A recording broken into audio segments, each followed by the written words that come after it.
손흥민이 케인 모든 득점을 대체하고 있다. 손흥민 2024에서 25시즌 첫 PL 주간 베스트 11 선정. 영국 BBC 새 해설위원이 극찬한 이유. 프리미어리그 개막전 이후 손흥민을 선발에서 빼야 한다는 비판이 있었다. 하지만 한 경기 만에 멀티골로 호평을 뒤집었고 영국 굵직한 매체에서 압도적인 칭찬을 받았다. 톱으로 출전해 완벽한 경기력을 보여 해리 케인 대체라는 평가까지 받았다. 손흥민은 홈구장에서 열렸던 2024에서 25시즌 프리미어리그 2라운드 에버턴전에서 멀티골로 2주의 팀 싹쓸이에 성공했다. 27일 한국 시간 프리미어리그 사무국에 따르면 주앙 페드로, 브라이튼, 엘링 홀란드, 맨체스터 시티와 함께 프리미어리그 2라운드 2주의 베스트 중 공격수 부문에 당당하게 뽑혔다. 프리미어리그 사무국 베스트 11은 전설적인 공격수 앨런 시어러가 뽑는다.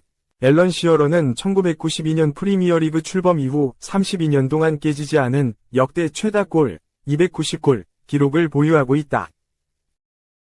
에버턴전에서 손흥민을 활약을 지켜본 뒤 손흥민이 중앙 공격수로 뛰었다. 도미닉 솔랑케가 부상으로 빠진 이유다. 토트넘 홈에서 열렸던 에버턴전에서 멀티골을 넣었다. 라고 평가했다. 손흥민은 프리시즌부터 강도 높은 체력 훈련과 유럽과 아시아를 오가는 일정을 이어왔다. 엔지 포스테코글루 감독은 손흥민을 최전방 9번 자리와 왼쪽 윙어에 번갈아 테스트했는데 아시아 투어부터 본격적인 왼쪽 윙어로 기용하기 시작했다. 아시아 투어가 끝난 뒤엔 구단 역대 최고액을 본머스에 지불해 도미닉 솔랑케를 영입했다. 최전방에 전문 9번 공격수 솔랑케를 배치하고 왼쪽 윙어에 손흥민을 넣어 토트넘 공격을 극대화하려는 계획이었다. 손흥민도 톱보다 윙어를 더 선호한다 라고 말했다. 레스터 시티전에서 왼쪽 윙어로 출발해 팀 공격을 이끌었다.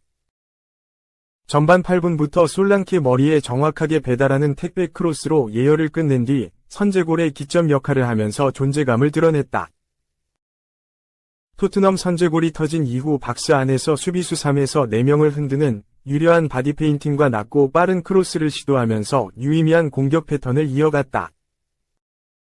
손흥민은 분투했는데 토트넘이 후반전 레스터시티 전술 변화에 대응하지 못했고 1에서 1 무승부로 승점 1점만 그쳤다. 손흥민은 정규 시간 90분 동안 뛴 이후 추가 시간에 교체로 동료들 활약을 지켜봤다. 레스터시티전의 이타적인 플레이에 팀 공격을 이끌었지만 유효 슈팅 연계에 막판 길었던 볼 트래핑 등이 영국 언론 먹잇감이 됐다. 영국 매체 풋볼 365는 손흥민은 이제 과거형이다. 발로 뛸 자격이 없다. 한때 토트넘 공격의 완벽한 선택지였지만 이제는 아니다. 수많은 토트넘 공격 옵션 중 하나일 뿐이다. 게다가 상승 곡선에 있는 선수도 아니다. 위심의 여지가 없다. 라고 호평했다. 영국 방송 해설가 크레이그 벌리는 몇몇 패스와 슈팅에서 너무 쉽게 생각하는 듯한 플레이를 했다. 레스터시티를 압도하고 있어 곧 추가골이 터질 거라는 오만함이 느껴졌다. 라며 어이없는 지적을 했다. 개막전에 이해할 수 없는 비판 폭격을 당했지만 손흥민은 위기에 강했다. 프리미어리그 2라운드 에버턴전에서 멀티골을 쾅쾅 쏘아 올려 모든 논란에 찬물을 끼얹었다. 왼쪽 윙어가 아닌 톱에 배치돼 토트넘 공격을 이끌었지만 영향력이 엄청났다. 이번 시즌에도 내 영혼을 갈아서 뛰겠다. 축구선수로서 사람으로서 한 번 더 성장하는 계기가 됐으면 한다. 라던 말을 피치 위에서 스스로 증명하듯 달렸다. 전반 6분 만에 손흥민 존에서 볼을 받아 오른발 슈팅으로 에버턴 간담을 서늘하게 했고 에버턴 후방 빌드업에서 성실한 전방 압박으로 조던 픽포드 골키퍼 실수를 유발. 올 시즌 1호 골에 성공했다. 크리스티안 로메로가 헤더로 추가골을 넣어 완벽하게 스코어 차이를 벌렸던 잡았던 후반전 손흥민의 발끝이 또 달아올랐다. 중앙 수비수 미키 판 더 펜이 후방에서 볼을 끊어낸 뒤 70m가 넘는 스프린트를 하자 왼쪽 측면에서 함께 달렸다. 패스를 받은 뒤엔 슈팅각이 여의치 않은 상황에도 침착하게 골키퍼 가랑이 사이를 공략해 멀티골을 완성했다. 손흥민은 이날 멀티골로 로메루 루카쿠 121골, 스티븐 제라드 120골을 넘고 프리미어리그 역대 최다골 21위, 통산 122골을 기록했다. 프리미어리그 공식 수훈 선수과 각종 매체에서 평점 9점대를 받으며 톱클래스 공격수 영향력을 증명했다. 경기 후 영국 공영방송 BBC 이주희 팀에도 당당하게 뽑혔다. 매체는 손흥민을 측면 공격수에 배치하면서도 엄청난 선수였다. 항상 상대팀에 위협을 준다. 손흥민은 모든 도전을 즐긴다. 지난해 여름팀을 떠난 해리 케인을 완벽하게 대체하고 있다. 라고 호평했다. 2. 속보. 이강인 동기. 드디어 맨유 선수 됐다. 금일 영국행. 최대 이적료 900억 빅딜 성사. 마누엘 우가르테의 맨체스터 유나이티드 이적이 드디어 성사됐다는 소식이다. 우루과이 ESPN은 27일 이하 한국 시각 속보를 통해 우가르테가 파리 생제르맹을 떠나 맨유 선수가 됐다는 게 사실이다. 우가르테는 앞으로 몇 시간 안으로 잉글랜드로 넘어가서 맨유에 합류할 예정이다. 그는 이제 프랑스 리그에서 불규칙적인 시즌을 보낸 후 에릭 텐 하흐의 맨유에서 노력할 것이다고 보도했다.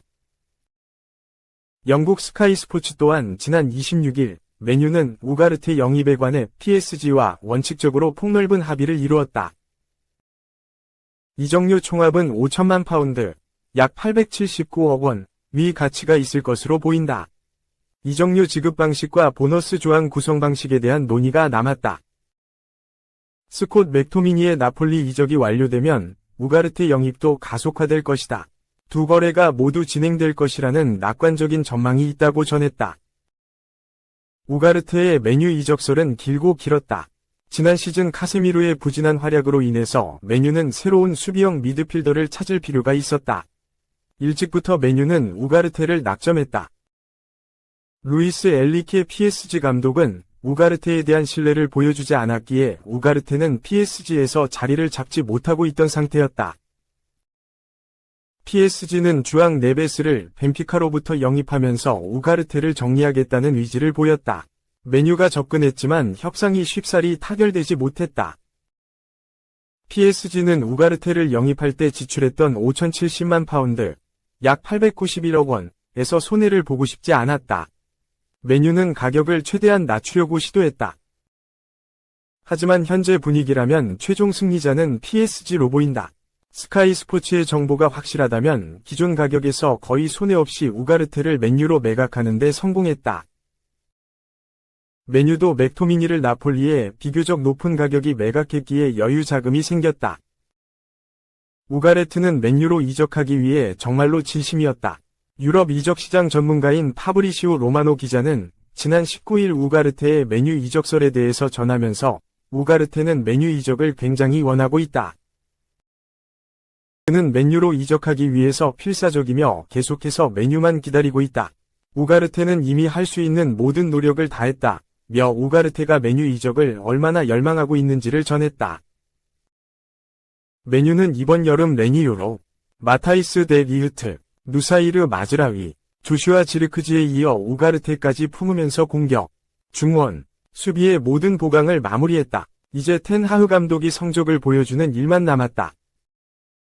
영국 디 애슬레틱은 27일 속보를 통해 우가르테는 금일 PSG에서 맨유로 이적하고자 메디컬 테스트를 받기 위해 잉글랜드로 향한다. 맨유는 우가르테를 두고 5천만 유로, 약 745억 원의 보너스 조항 1천만 유로, 약 149억 원에 합의했다며 맨유의 우가르테 영입이 성사됐다고 밝혔다.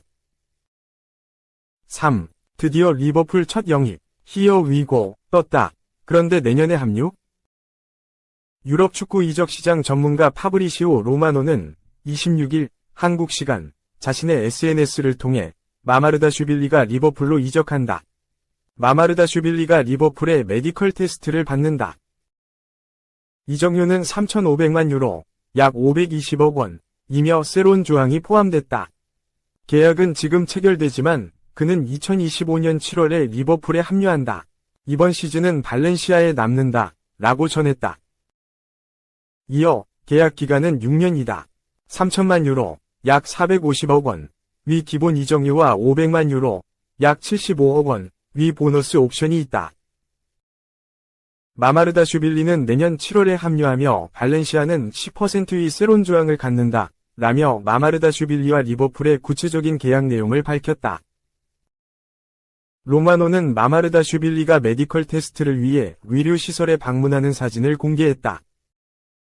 마마르다슈빌리는 조지아 출신 골키퍼다. 2021에서 22시즌 발렌시아의 임대 생활을 시작하면서 빅리그에 입성했다. 처음에는 발렌시아 메스타야 소속이었지만 주전 골키퍼들이 부상을 당하면서 개막전부터 선발로 나왔다. 마마르다슈빌리는 좋은 선방을 보여주며 발렌시아의 골문을 지켰다. 마마르다슈빌리는 6라운드까지 선발로 나오며 주전 자리를 꿰차는 듯했지만 야스퍼르 실러선이 부상에서 돌아오면서 벤치를 지켰다. 하지만 시즌 중반이 되면서 실러선이 다시 부상을 당했고 마마르다슈빌리가 주전 골키퍼가 됐다. 마마르다슈빌리는 안정적인 모습으로 좋은 인상을 남겼다.